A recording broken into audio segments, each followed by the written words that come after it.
freaking first cut. Golly. Welcome to the First Cut Podcast. I'm Rick Gehman, and this is your DFS preview for this week's AT&T Pebble Beach Pro-Am. That's right, back with the Pro-Am action. Joining me to break it all down, Nejad is here. Sia, welcome. How you doing, Rick? How you doing, Greg? You won't believe this, but the AT&T Pro-Am is going to end up with a 6-player playoff, and I'm going to have all 6 guys in my DK lineup. Wow. Crazy. You're right. I do not believe that, but we will have to dive more into that in just a second. Greg DuCharme is here. Greg, Sia is spitting hot fire the second he has stepped foot onto this podcast. That might be hard for you to follow up. It is. I cannot keep up with that. Rick, you might be able to with the orange shirt, the fire shirt. Thank you. That might go well. It's a great look, by the way. Also, congratulations on your second appearance in the Super Bowl. Yes, I've learned a lot recently that people believe I have a resemblance to Sean McVay, which if he wants to drop some Super Bowl tickets my way, I'd be happy to support there, Coach. No problem. I'll be there for you. That's not a bad one. I mean, you never know when people are going to tell you who you look like. You never know what you're going to get. Yeah. And look, that's not a bad one. You have a very successful coach, young strapping gentleman. That's good. And if you guys do really look alike. I also just find it hilarious.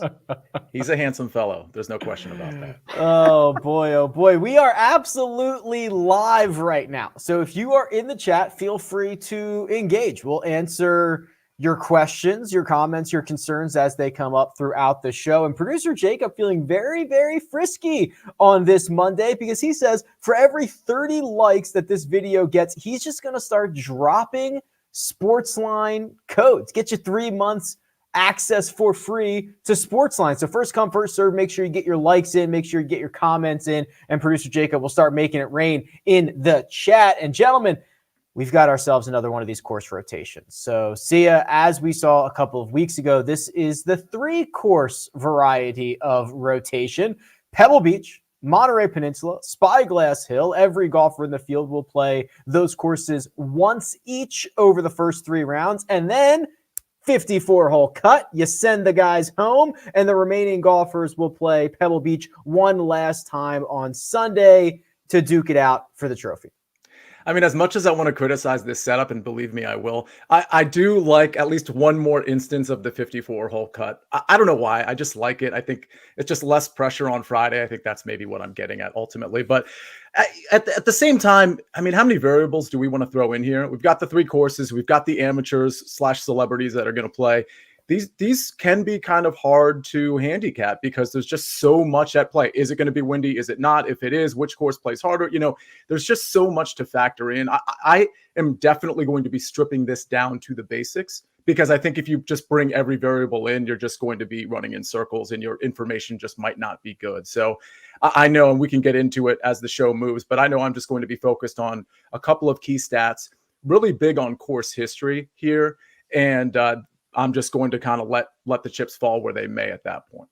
Yeah, speaking of key stats, I'll pull up my website here. This is RickRunGood.com. It's the course key stats model. I will note it is for Pebble Beach only, not for Monterey Peninsula or Spyglass Hill. But Greg, when you look at this collection of courses, they're all under 7,100 yards. Pebble Beach specifically has some of the smaller greens on the PGA Tour, but very generous fairways. What types of golfers are you expecting to find success this week? The key seems to be the small greens. That seems to be the key. Now, this is of the multi-course layouts, at least of the 3. We have 2 with 3 different courses.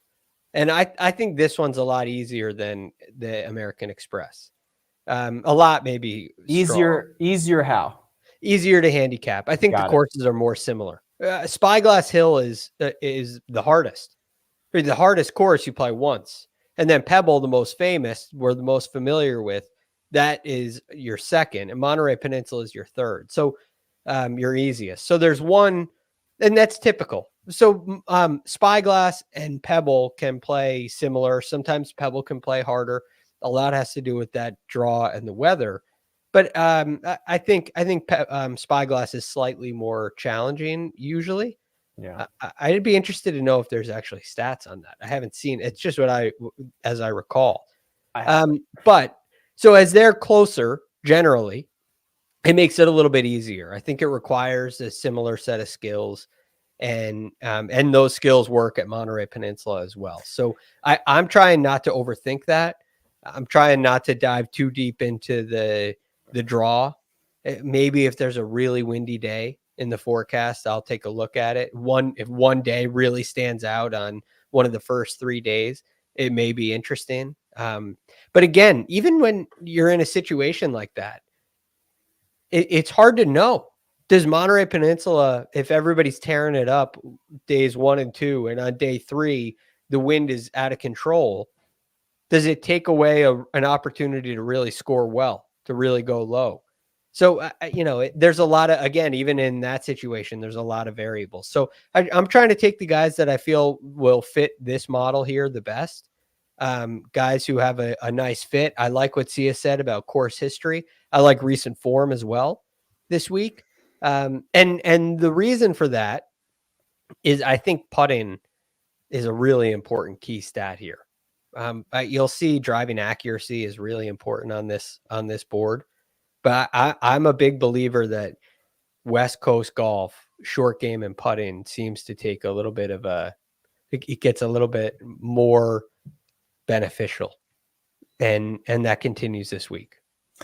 As if this wasn't all confusing enough, last year we did not do the 3-course rotation. We only did the 2-course rotation. So Monterey Peninsula is back. It was not in the mix last year. So the numbers that I will read off that Greg was kind of alluding to are for the last time we saw each course, not necessarily last year, but the last time we saw each course. So for last year, Pebble Beach was the 29th most difficult course out of 51, so about middle of the pack. Spyglass Hill was the 11th most difficult course out of 51, so one of the harder courses that they had on the schedule last year. And Monterey Peninsula 2 years ago, that was the 30th hardest course out of 41, so that was towards the bottom end, making it one of the easier courses. So that's kind of how it shapes up, Sia. But I do want to go back to one of the points that you had mentioned originally about kind of the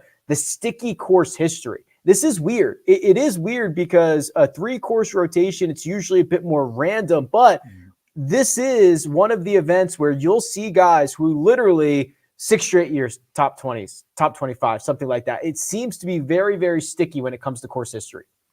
Yeah, I mean, the 6 straight thing. I mean, I think of Jason Day, for example, who I believe it might be 7 straight who top 11 or better. Yeah. So, and there's a lot of guys, when you look at the history, if you go back on your cheat sheet, Rick, and just look at the last 5 years, you see consistent green across the board, especially at the top and sort of the middle areas. So, some people just don't play these courses well, and some people do. I wonder if some of the amateur stuff comes into play here. I wonder if this is kind of shedding some light on guys who are just either comfortable with their partners to the extent there's consistency there, or just comfortable with the setup with playing with an amateur. I think this might be indicative of that to some degree. But yeah, clearly it's sticky here, and I'm going to be paying attention to that probably more than almost every other tournament we have this year.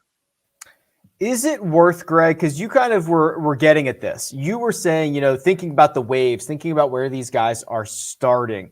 Is it worth maybe creating some lineups, if you're creating a lot of them, that are 4, 5, or 6 guys from the same wave, not trying to guess which rotation is going to be the better rotation or the more beneficial one, but if the wind starts kicking up on one day, we might wipe out a wave here, but we don't know what it is yet, but it might happen. Yeah, again, that you need some extremes. Okay, you need calm weather for 2 of the first 3 days and 30-mile-an-hour winds or wind and rain, crazy weather on that 3rd day. And in that case, that's when you could get a wave wiped out. If you have a wave that's playing Spyglass Hill and the wind's honking and howling, or Pebble, right? And it's going crazy out there, then maybe. So I don't mind that, but they have to fit your story. They have to fit your narrative. And I don't think the correlation between the three courses, like when you read that, you're between 30 and 11 the last time it's played. So while one's on the easier side and one's on the harder side, they're still somewhat close together. And it's not like a huge difference. Torrey Pines South and Torrey Pines North is a huge difference. And this seems to be a little tighter, especially with Pebble in the middle, because now you add the third to the rotation and you're kind of evenly dispersed throughout. So again, Monterey Peninsula is the easiest course, which is somewhat clear, but because Pebble and Spyglass can, even though Spyglass was harder last time, they can vary. And Pebble's been harder than Spyglass. Spyglass is just usually harder, but I mean, those might end up right next to each other at the end of the year. So again, I don't necessarily think it's worth it unless there's something extreme in the weather forecast. Fair enough. And Sia, we'll get to the cheat sheet here. We'll start going through some of these golfers, but I want to bring up this question from Logan in the chat. With a 3-course rotation and 54-hole cut, how would you approach cash lineups? Obviously looking for a higher floor compared to a higher ceiling. Would you construct your rosters differently knowing you're getting 54 guaranteed holes from these golfers? It's interesting. I think the answer is yes there. However, I'll just tell you that the first lineup I built, and I've only built one so far, actually, slow day for me, apparently. The first lineup I built, it was pretty balanced. I grabbed a 10K guy, which I don't think you need to do. And then I grabbed a low 9K guy, and then I just went high 7s, 8-ish, low 8s area. So I'm probably going to go more the balanced route. I think you can get away with taking a few more chances, obviously, getting 3 rounds in and just hoping that if your guy misses the cut, that the scoring isn't, amazing on day 4. But I mean, you certainly want to still try to get guys that are going to clear the cut and finish strong in terms of ranking. So yeah, you can take more chances this tournament because of the 3 rounds, but that doesn't mean it's a stars and scrubs approach for me. So yeah, are you typically in a cash game more conservative, more balanced than you are in a classic DFS format? Yes. You agree, Rick? I am not the cash game guy to ask. I do not play a lot of them, so I would defer to Sia's judgment here. But yeah, I mean, generally I'm looking for guys who are going to make the cut, guys who are not so much risk reward, and a balanced approach is probably the path to doing that. So yeah, I would. And I would too, because Sia just told me to. Perfect. Then we're all on the same page here. Okay, we're going to dive into this board tier by tier. But first, we're going to take a quick break and hear a word from our partners. Here we go. I get up, and I'm jumping around, and the rump is in rough. It's so comfortable now. Let's fly. Touchdown! Unbelievable! Incredible! I think we both know there's more to it than that. This is going to be a good thing for everybody. Hello, Master Chief. Here we go, yeah. Here we go.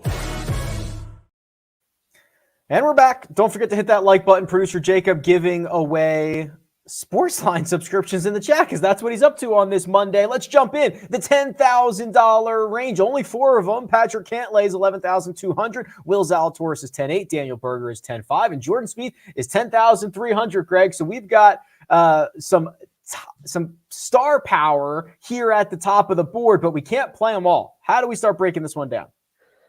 Well, I love Patrick Cantlay right there, which, look, he's the top. He's the guy on top of the list. So that may seem obvious, but I remember so clearly what he did last year in this event. And he was right in the mix on Sunday. He was so good with his wedges. He was so good approaching the greens, and he left himself flag high seemingly all week. And even into some of those narrow quarters, he gave himself a ton of putts, but he struggled on the greens. He didn't really make anything on Sunday and ended up finishing third. Might have been T3. But anyway, he is a much better putter now than he was this time last year. I believe he's really found something. And so he is the prime player in this field. I believe he knows it. And when I look at Patrick Cantlay, he checks every single box. And that's why he's priced the way that he is. And I think it's extremely fair. You're talking about a ninth place finish, a fourth place finish, a win at the Ryder Cup, a win at the Tour Championship, and a win at the BMW in his last four, if you call the Ryder Cup one, 5 starts. That's elite. And so he stands out head and shoulders above me. And then to add to that, I got Daniel Berger there, who's a defending champ. So by my rule, which I'm committing to for the rest of the year, he's out. And it's nothing against his play. Will Zalatoris lost a heartbreaker last week. I think he's close. I think putting's going to be important this week. I don't think he's going to be able to hit as many greens as he did last week. The greens are just so small. Mm-hmm. So Will Zalatoris for me is out. Jordan Spieth, I don't really know where he is. He's going through a swing change. We can another day we can talk about that that decision, but it gives me a lot of doubt. So I can rule out everybody but Patrick Cantlay in this. Not that means they should all be out. It doesn't mean they're all going to miss the cut. It just means, and when I'm paying my premium player, my top dog here, there's only one guy for me.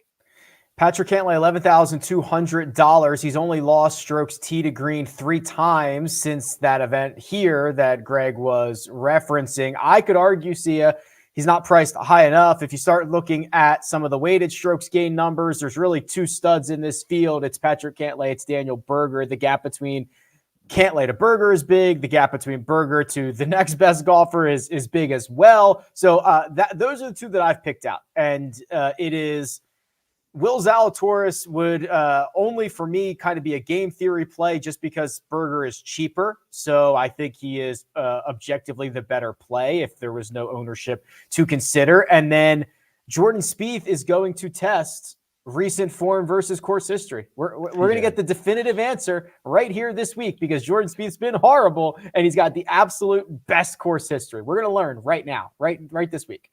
This is the one. This is the case study. We're going to find out. So, yeah, and as far as game theory is concerned, I mean, Jordan Spieth would probably be even better than Will Zalatoris because I don't think anybody, considering the recent form, is really going to want to play Jordan Spieth. Obviously, he has the name recognition, but beyond that, there's really nothing to put your finger on other than his course history here. Yeah, I like Patrick Cantlay and Daniel Berger the best. I'm sure that's no shock to anybody. They're accurate. They do everything well for the most part.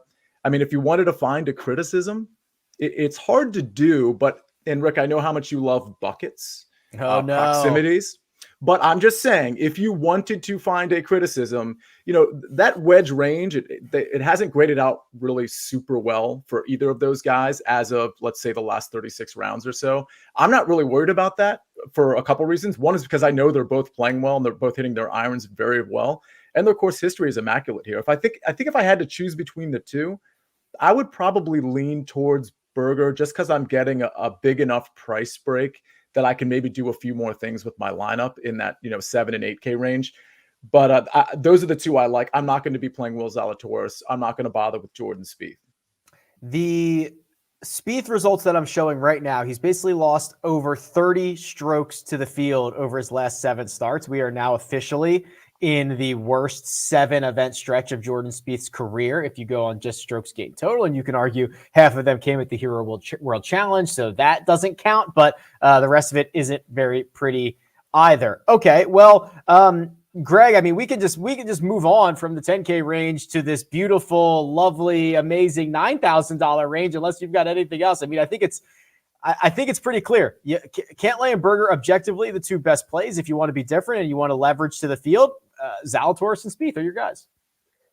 Yes. Now, unless you want to go another hour on Spieth, I think we should move on to the 9K. That's a different show where we start talking about the practice swings and all that stuff. Okay, this $9,000 range, and oh my goodness, I cannot remember a $9,000 range that I have loved as much as I love this one. Jason Day, 9,900. Mav McNeely, back-to-back top 5 finishes here, and of course, house on the golf course, 9,800. Justin Rose, 96. Cameron Tringale, 95. Seamus Powers, 94. Matt Fitzpatrick, remember him? Feels like it's been a while since we've seen him, 9,200. Streelman, who, if we were playing for Pro-Am points, might be the most expensive golfer in the field. He's 9,100. And Kevin Kisner, Greg, at a flat 9,000. If I could just only purchase $9,000 guys this week, I'd be more than thrilled with what I'm seeing here. Absolutely. There's a lot to like here. Now, start at the top. The two guys that really stand out, and this is a little unfair to Cameron Tringale, who played great last week. But the two guys that stand out the most are Jason Day and Justin Rose. Jason Day has played great here in the past. I know Mark Immelman is going to play him That's this right. week. I spoiled that for everybody. So, that makes a ton of sense. I mean, you look at this recent form, it's 7th, 4th, 4th, 2nd, 5th. That's fantastic. It's a great week to play him. Now, I personally think Justin Rose is a stronger play than Jason Day.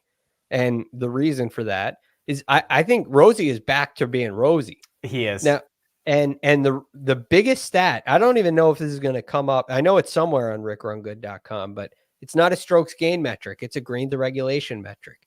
And when he was at his best, he was a top 20 greens to regulation guy for years. Every year, he's a top 20 GIR guy.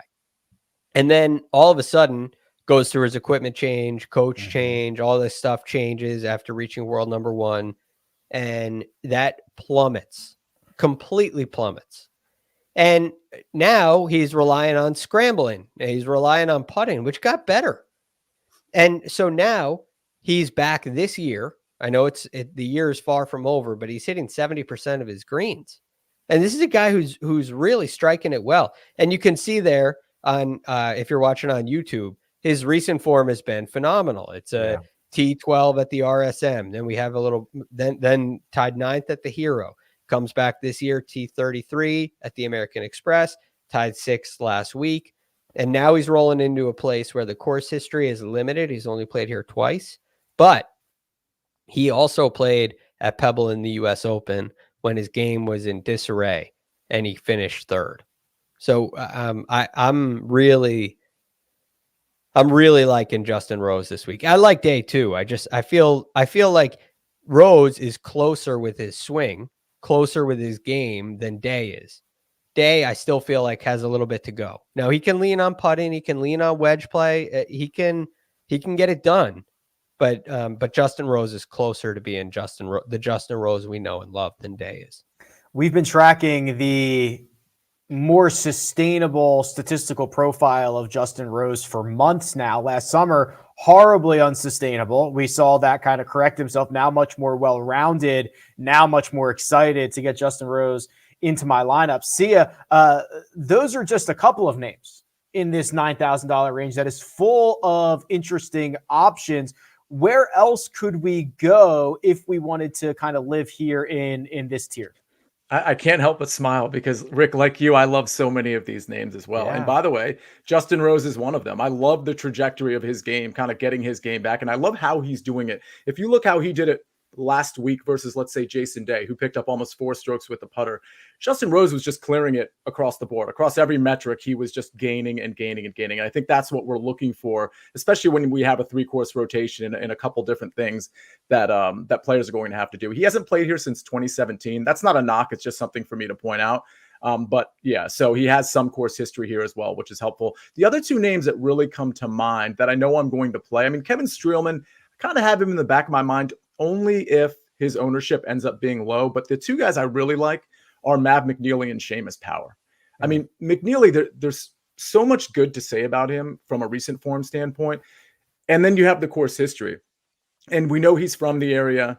And I think anybody who's like, well, you know, he's from the area, that might add extra pressure to him and maybe he's not going to handle it well. Well, we have 2 years of data that would suggest otherwise with a 2nd place and a 5th place finish. So I don't think that's going to factor in. I think his recent form is good. It is hard to pay $9,800 for Mav McNeely, even with maybe a slightly watered down field relative to the last couple of weeks. But I still like him. I think I like Seamus Power the best, though. I love I absolutely love how he's playing. 14th, 3rd, 15th, 4th in his last 4. Now, if you look at the course history, it's a little sketchy. Most people won't, they'll be surprised by the fact that he's actually played here 4 times, 4 out of the last 5 years. He's missed 2 cuts. He's made 2 cuts.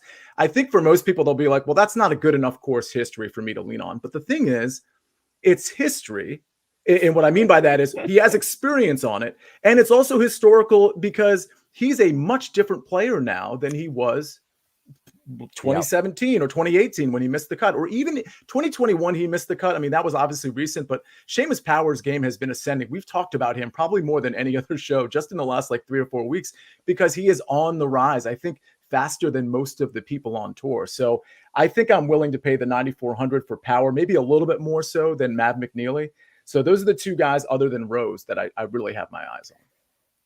I will and these words have never come out of my mouth. I will stand for Cameron Tringale this week. $9,500 went toe-to-toe with John Rahm in the penultimate pairing grouping last week. Beats Rahm by a shot, never blinks. He's putting himself in contention. He's got like 3 top 6 finishes in his last 5 starts. He's got that dubious record of making more money than anybody on the PGA Tour without a victory. This is the type of field and the type of spot that I think Tringale could break through. So yeah, I mean, who's like our least favorite play in the 9K range? I mean, Greg, we didn't mention Matt Fitzpatrick. Matt Fitzpatrick is probably OWGR resume. Okay, outside of Jason Day and Justin Rose, like Fitzpatrick should have been that guy we were talking about off the top. Yeah, he would make sense. But the thing with Fitzy is we haven't really seen a lot of him lately. Hasn't played. I guess not since like what Mayakoba. He hasn't been playing. Yeah. So that always gives me a little bit of worry. I know we've had this discussion in Hawaii. It's a very popular discussion in the Hawaii swing, and I know that they're practicing. I know that they're playing, but you just don't know. And guys are starting to build momentum. They're starting to build confidence. They're starting to get things rolling here, and I understand why it wouldn't. I don't like going out there with this long of a layoff in the first event back. And especially when I don't have a great course history. I do have a great course fit. This should be a great fit for Matt Fitzpatrick, which would be, but I mean, I wouldn't be against playing him if you wanted to add a little bit of variance, if he was extremely low owned, if you felt, if you were running a ton of lineups, I'd work him in, but because of the course fit. But I don't really have enough compared to these other guys to go his direction. And the other guy I'm not crazy about would be Kisner. And again, he's in a similar boat where the course fit is there. The course history, not so much. And he's a course history guy right there. I would say there are Kisner courses and there are not Kisner courses. And this seems to be, I mean, unless you see something different, it seems to be not a Kisner tournament. On paper, it should be closer to a Kisner course than I agree, not, but the history does not necessarily reveal that. Okay, we are like 5 likes away from giving away some Sportsline codes, so continue to like it, get your comments in. We'll answer this one and see you before we jump down to the $8,000 range. We'll throw this one here. The question is Jason Day the Finau of last week? So I'll open this up to you kind of a different way. Who is the very popular golfer that could burn people this week, miss the cut, and ruin our hopes and dreams? See, if I may, please. Jason Day is that guy to me. And the reason it has, excuse me, it's been getting better. We felt it getting better, but it's not there yet. And some of those swings that I saw down the stretch, especially on 16, where he didn't quite trust it and he works underneath it and it comes up 40 yards short.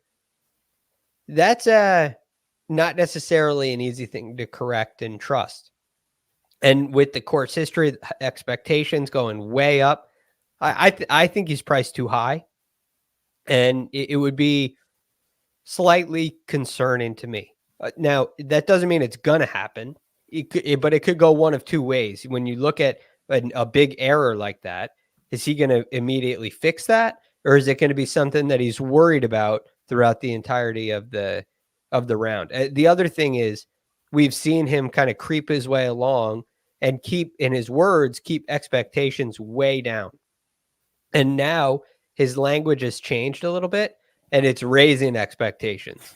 And when expectations get higher, when expectations are lower than ability, it's a good place to be. And when they start to switch, it's not a good place to be. So he would be my, on paper, and with the eye test from last week, he'd be my biggest concern. To say his comments have changed is an understatement. He has, in the last day or two, described himself as, quote, feeling like he's not injured or has never had any injury, and also saying, I'm so confident right now I might win 5 or 10 times this year. Something to that effect. Yeah, which I absolutely love. I love the guy. He's the best. We had him on the pod. He's the absolute best. I hope he wins 5 or 10 times this year. But does that remind you of Phil, by the way? Yeah. I might go on a run. Who knows? I might get hot here. Who knows? But I love that. That's the kind of confidence you need. Sia, who is this week's Tony Finau candidate? I totally agree about Jason Day. I'll give kind of like a 1A or whatever you want to call it, a 1B here. And he's not going to have as much ownership as Jason Day most likely, but I think he's going to be a really popular guy. And he's actually a nice segue into our next range. I think Tom Hoge is going to carry a decent amount of ownership this week. And it's for pretty good reason. He's been in pretty good form, but he's so hot and cold. And he's the type of guy, and we see it with his course history and also his recent history. He's the type of guy that could really burn some people. I'm looking at that 8K range, and I just feel like he's going to be more popular than most of those guys in the 8K range, which is why, because it's that range in particular, I feel like people are going to be, if they're looking for mid 8K, they're going to pick off Tom Hoge ahead of some of these other guys, maybe Seabez as well. Sia is leading me into that $8,000 range, and we're going to get there. But first, we're going to take a quick break and hear a word from our partners. And we're back. $8,000 range, still fairly small here, gentlemen. Ryan Palmer, Lanto Griffin, Christian Bezaden, Hope, Brian Harmon at the top. The middle is Tom Hoge, Mackenzie Hughes, Mito Pereira. And the bottom, Denny McCarthy, Charlie Hoffman, Matt Jones. It's not a lot of names, Greg. Is there a few that we can pull out here to round out some of our lineups? I am a fan of Lanto Griffin. Now, last week wasn't, I kind of expected a little better last week, but at the same time, this is back. We're again, kind of like Justin Rose. We're back to the Lanto of last year, this time, the year before that, this time. Now he's priced higher. He's much more well-known, but he's a player that can give you some solid, consistent results. So 30th place finish last week, coming off a third at the Amex. He's got a 9th place finish here 2 years ago. I like what he's doing with the ball striking, and I think the short game has come around, and he's a really good putter in general. So I like Lanto probably more than anybody else in this range. He had the round of the day on Sunday, 65, best round on the course at Torrey Pines, which is sometimes always that can be a spark. Always good fun when that happens. Okay, Sia, you're up. Your turn. This $8,000 range. We've got the Hoagie Meister. We've got him in your sights as well. Who else do we have? So I don't love this range. I will say I do kind of like Tom Hoge. I don't think I'm going to be playing him in my, quote, primary lineup, but I will admittedly have a couple of shares of him. I like Lanto a lot, so I'm in on that. Christian Bezadenhout is interesting to me. I think he's the type of guy we know, kind of like Hoge, can really pop a popper, as Greg DuCharme would say. He can get really hot. He can also get really cold. He can be kind of erratic. So that I don't know that I'm super concerned about that this particular week, but I like the game. I don't like the fact that he has no course history. So there's a couple of things kind of like weighing against themselves there. So I'm we're pulling it up now. The approach game, the putter's pretty good. Around the green game lately, it hasn't been good, but historically he's been pretty good around the green, right, Rick? Yeah, he's generally like a short game specialist, and he's an unbelievable putter. And we are seeing now 3 consecutive events to start 2022, 3 straight measured events on the PGA Tour, because he's got a lot of European Tour results that we don't have that advanced metrics breakdown from. But he's gained 3.4 strokes on approach at Sony, 3.4 at Torrey Pines. That's only in 3 measured rounds. And then the American Express, which would have only been 2 measured rounds, 1.2 strokes gained there on approach. So it's fairly solid what he's been doing with the irons and wedges as of late. And the only other guy I'll say real quick, this one's troubling too because his experience here isn't great, although he does have experience. It's Denny McCarthy. I tend to always get Denny McCarthy wrong, but if you look like maybe a smaller sample size, the last 24 rounds, for example, it all looks really good. The short game has been good, particularly around the green. The approach game is pretty solid. The proximities are, kind of hit or miss. But again, that short game, and you pair that with the approach, and he's going to rate out pretty well. So I'm considering him as well. I think I'm probably partial to Mito Pereira for the ball striking, Christian Bezuidenhout for the things we talked about just a second ago. Lanto I could be in on, but I'm not super excited, Greg. Maybe it's because of how much I love the $9,000 range, but we are going to start. We're going to start to fall off a cliff here in terms of the strength of this field. Is there anybody else in this $8,000 range that we should be considering? Yeah, I think Mackenzie Hughes could be a good option. And I think Tom Hogue is a good option too, but as Sia pointed out, he could burn you, which worries me, but I really like the way he's been hitting his irons, and I'm sensing a real improvement out of Tom Hogue. That Hoagie, I think it's Hoagie. It's Hoagie. Yeah, Tom Hoagie. I don't know why I said that, but anyway, here nor there. I really think he's coming around and improving. And I think you're going to see more consistency out of him this year. But again, he's one of my go-to guys. He's like a default popper for me. Yeah. And so I always worry about that. Am I being a little biased there? No, I think you're, but I think he's a good play. Yeah, I think he is too. Okay, let's continue. $7,000 range. This is where it starts to get large, and we've got to figure out who to kind of pull out of here. I'm not going to read them all, but Aaron Rye, Michael Thompson, Lucas Glover, Russell Knox are at the top. The bottom of this range, the flat 7,000, David Lipsky. You go up to 7,100, you'll find Brandon Harkins. I don't want to forget about him. I want to talk about him. Steven Yeager, Kyle Stanley, of course, here. Sia, what can we do in this $7,000 range? Because it starts to feel like we're falling off a cliff pretty quickly here. A little bit, but I like a lot of the talent towards the top of that 7K range. Let's start with Michael Thompson. I mean, I first of all, forget about his recent play. I mean, he's certainly popped lately. He has pretty good experience here, but I also think he's graduated to like a slightly better player. And this is certainly a good course fit. A shorter course, I think, is going to fit his eye pretty well. And that's evidenced by 2 out of the last 3, a 10th and a 34th. So fifth at the Sony, missed cut at the American Express, 11th at the Farmers. Guess which week I played him heavily there. Oh boy. Yeah. I'm going to guess American Express. That's the one. Yeah. Another guy, Rick. Yeah. Another guy in that same range that I like, who has also popped recently and has pretty good course history here, is Lucas Glover. So yes, the 3 guys I like in this range the most are probably Lucas Glover, Russell Knox, and the guy we just talked about that burned Rick at the American Express. Glover's exciting. Glover's always been a great ball striker. Glover has like legitimate win equity. He won 13 starts ago. That's all it was, the John Deere Classic. The putter, always the arch nemesis of Lucas Glover, but 3 of his last 4, he's been a small positive. Let's get one more of those weeks here, Lucas, and pad those FedEx Cup points into your wallet. Okay, Greg, I've got a million guys here in the $7,000 range for you. Where are you going? Yeah. So again, there's a couple that do catch my interest. One, Aaron Rye. It's hard to not see what he did last week. I love the fight he showed on Sunday. That was a classic round of 76 he had brewing. And he ended up getting in the house at 72. I love the way he hit the ball. I think he's a confident player right now. And that looks to me like a week, not of, disappointment. I don't think he got his heart broken. I think that was a step in the right direction. So that trend, I like where that's going. So again, huge performance for him. And it's not like it was his first time contending in a PGA Tour event. He's been very good, very, very good with the ball striking. So I'm a fan there. And I really just learned to like him a little more this week. I was impressed. I wish he'd lose the iron covers. Oh, he wears the 2. I learned they're not just 2 gloves. They're 2 rain gloves. Yeah. Right? Yeah. If you're going to wear 2 gloves, it's likely rain gloves.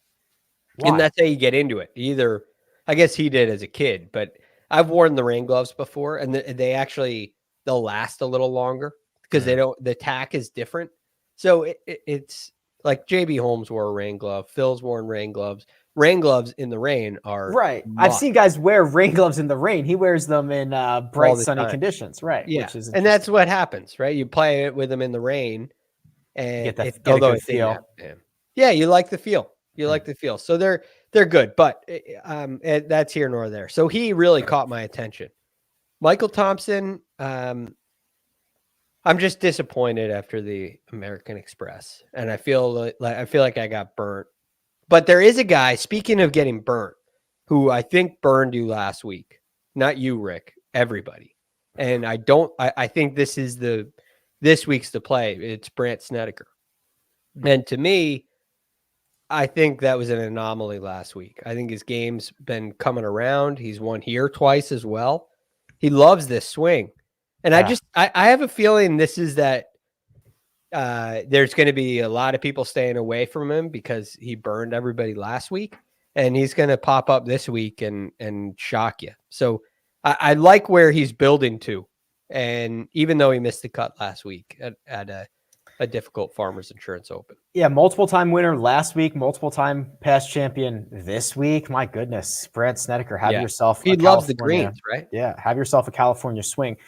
Two names that I want to mention because they might be flying under some people's radar. Min-Woo Lee is number one. Min-Woo Lee is the 51st ranked player in the world. Primarily residing on the DP World Tour, formerly known as the European Tour.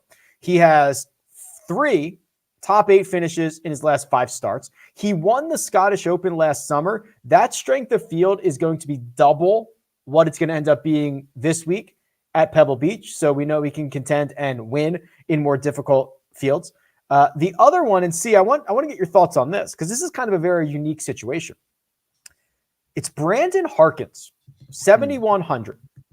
Brandon Harkins just won the Korn Ferry Tour event last week. And normally this would be, okay, do your winter obligations, scramble, get out of town, get out of the Bahamas, go to your next tour stop, whatever it is. But this event ended on Wednesday. So he's had multiple days to kind of reset, get to Pebble. When you have a 3-course rotation, you got to do your intel. You got to get prepped. It takes a while. He's probably been there. He's played this event twice, 19 and 18. He finished 28th and 15th. This is like a weird situation that doesn't present itself very often in our game. I love everything you just said, especially the fact that I can lean on the fact that not only does he have course history here, but it's pretty good. I mean, this is way back in 2018 and 2019 where pretty definitively nobody even knew who Brandon Harkins was. At least nobody, watching PGA Tour players. Those are 2 really impressive finishes. And then you put together what he's done on the Korn Ferry Tour at that number. So there's a lot of guys in this range like Sahith Theegala, for example, and, Alex Smalley. Some of these guys just don't have any experience here. So I'm kind of leaning away from them, just objectively looking at it. But you throw Brandon Harkins in this mix, who actually does have experience here and is obviously playing really well. I like him. I'll point out one other guy just above him. I kind of like Troy Merritt as just a guy who's going to carry like no ownership whatsoever. And has obviously really good experience here. A 16th, a 25th, and 8th in his last 3 times here. He's not hitting the ball terribly. So I think that's an interesting pivot play if you're down. Not pivot off Harkins necessarily. He's not going to carry a lot of ownership, but I don't think Merritt's going to carry a lot either. Greg, was it Troy Merritt who beat Richie Werenski that week that you were the Richie Werenski whisperer, or did he finish second to Werenski that week? No, it was Michael Thompson. Maybe I'm thinking of Troy Merritt being mic'd up and finishing second somewhere. Wasn't he mic'd up? Was it Barracuda? Maybe, but he's done well at John Deere. That's where you typically see him, I think. And he might have done well at the 3M as well. He may have been, it might have been he and Werenski in the final group. But I believe it was Michael Thompson who beat him. At this Barracuda, at the 2020 Barracuda? No, at the 3M. Oh, at the 3M. Oh, right, because you were actually right. Yeah. Right. That was when Okay. I sent in my sleeper. Yeah, you weren't here to I talk wasn't about even it. there. Yeah. Okay, got it. I think I've got two different events confused because I think the one I'm referring to is Troy Merritt was mic'd up for the final round of the Barracuda. But and that's finished second. that's Troy Merritt's time of year. Yeah. John Deere, 3M, Barracuda. He always seems to show up then. But he's had good success here too. So he does well on kind of courses that play a little bit shorter, a little more wedges. Yeah. I think he could be a good play here. 3 straight top 25s at Pebble Beach in his last 3 trips. Okay. $6,000 range. And oh mama, we are going to need to find some value. So Adam Svensson, Bo Hoag, Doc Redman, Dylan Fratelli at the top. Goes all the way down. Let's see who's min price this week. Oh my gosh, a lot. Tom Lehman, the only guy on tour whose name who does rhyme with Gehman. Mark Baldwin, he's in the field, sponsors exemption. Oh boy. Ricky Barnes, Ben Crane, one of the golf boys, Ben Crane, right? Yeah. Oh, he's yeah. a golf boy. He's a golf boy. All right. I actually kind of like Ben Crane. Like in general, like over the last few years, I've thrown him in some lineups. He never puts 4 rounds together, but he's good for a couple rounds sometimes. That's the problem. Is he never puts Oh, sorry, Ben Crane. Okay, who do we actually like, Sia, in the $6,000 range? Yeah, so not a ton to like. I think the good news here is that you're going to see that you're going to like a lot of guys way more in that low 7K range. So I think my advice here is try not to dip down to this range because just a couple $100 higher, you're going to have I think the gap is pretty stark here relative to most tournaments. The best guy in this range is no guy in this range. Yeah. So there are a couple guys I have my eye on that have, for the most part, have some course history here and are playing reasonably well and are good course fit. So I'll just rattle them off. Cam Percy is one of them. Does he go by Cameron or Cam? I'm trying to look at your. I guess if you're friends with him, you can call him whatever you want. I think he goes by Cameron officially, but I mean, if you're buddies, I don't know. Probably there he is at 6,600. Good course fit. He's had some good history here. Ryan Armour, like a short track specialist, and honestly, he's actually I think the last time out he had a 20th place finish, so he's certainly not in terrible form. That was just a few weeks ago. Kevin Chappell is really interesting. He also has experience here, and I believe he's made 3 cuts in a row. And he has, yeah. You know, the Kevin Chappell of remember 4 or 5 years ago when Kevin Chappell was kind of up and coming and then he just went away? Was it an injury? Okay, there you go. That bad back injury, I think. Yeah. Brutal. So, I mean, we might be kind of witnessing, I'm not saying he's going to be the next Seamus Power or anything, but we might be witnessing kind of a little bit of a comeback, no pun intended, for Kevin Chappell here. So, and by the way, Brian Gay is my last guy there. Didn't he shoot a 50? Oh, I'll talk about Brian Gay too. Didn't he shoot a 59 his first round back, Greg? I'm not, it was at Greenbrier. I know where it was. It was at the Greenbrier. Yeah. He shot 59 at the Greenbrier. And I'm pretty sure that was his first round back. Oh, okay. I didn't remember that part, but I know it went south quick after that. Oh yeah, he finished T 47th. Yeah, something like that. And then Yeah, it was it might have been the worst finishing position for a player to shoot 59. And he had a putt for 58. He had a good look for 58, didn't he? The bottom line is that guy can play. Yes, he can. So I mean, I agree. He was a name I circled in this range. Because as we do on the first cut, you're forced to go into this range and find something. Correct. So he was a guy I circled, and the guy right below him, Peter Malnati, who came in 25th last week at the Farmers, and he's got a tied 35th and an 11th here in 18 and 20, and a couple missed cuts as well. The thing I like about Malnati is this is a putting week, right? This is one of those weeks where a putting specialist can actually perform pretty well. And so comparatively speaking, he's got a little more green box, a couple more green boxes in the course history column. And he's got a recent green box in the recent form column, which I really like. And I like his profile, short game putting kind of guy. I think it could work. So Chappell, Malnati, those two guys are interesting. And then, Ryan Armour was a guy who doesn't really get me excited. Adam Svensson was playing really well earlier. Maybe he pops up again, but again, I don't love it. And another guy who always seems to be, he's kind of becoming a default, low end guy, Mark Hubbard, who hasn't played great of late, but he's kind of a default in that range. So he could be an option as well. From a statistical category, Hubbard seems to be the guy in this range with the best category strokes gain metrics. He seems to be the best player in this range. He's at least well-rounded. He nearly gains in every category. He loses very slightly off the tee. So, that would be a minor reason to play him.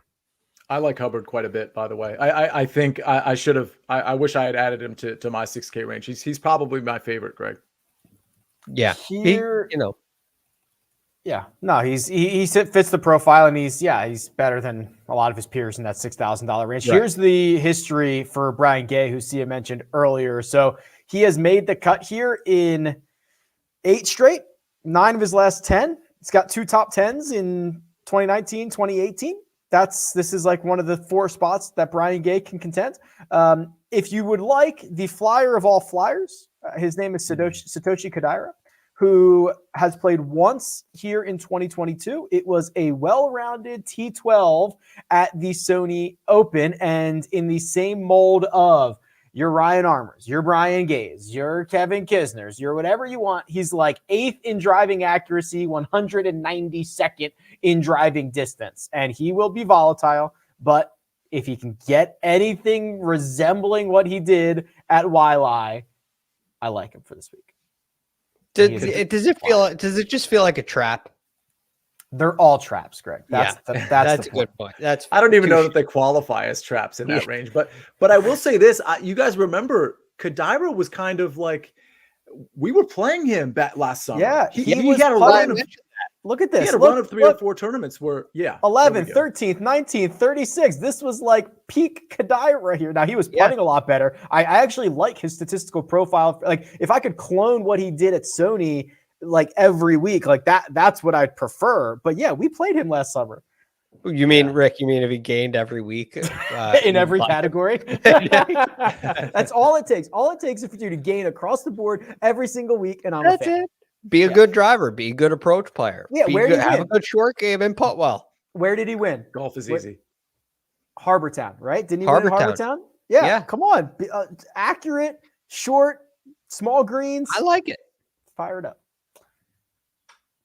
Anything else before we get out of here? Any other players, any other tidbits, any other nuggets that you guys might have before we sign off here?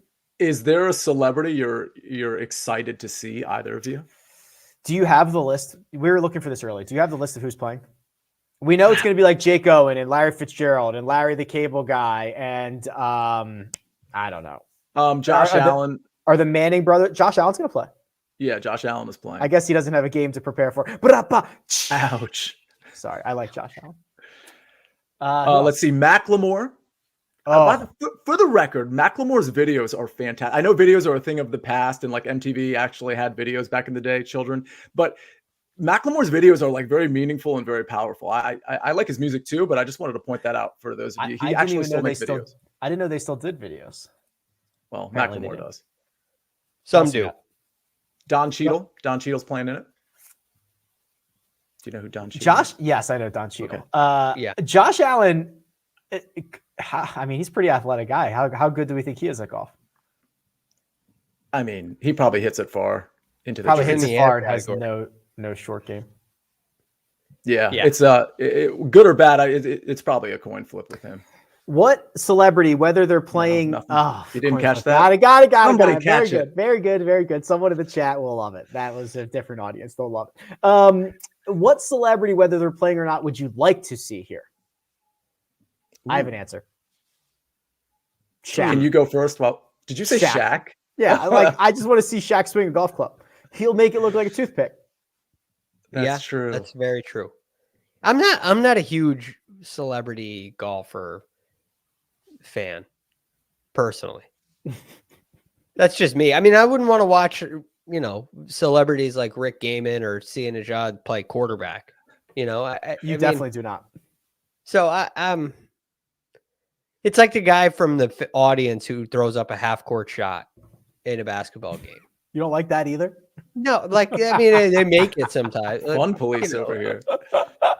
I'm not the fun police. I'm just saying it's not my cup of tea. I'm not against it. I'm not saying it should be banned. I'm just, I'm not looking forward to seeing any celebrities play golf. I like watching them do what made them celebrities. Just me. I'll give you an answer. I'm going to go with The Rock. I think that would be fun to watch him go at it. Yeah, that'd be cool. All right. I guess we'll end on that because I had nothing else. We'll be back on Tuesday for the AT&T Pebble Beach Pro-Am Mega Preview Pod. Greg, any tournament name with a hyphen in it? No good, right?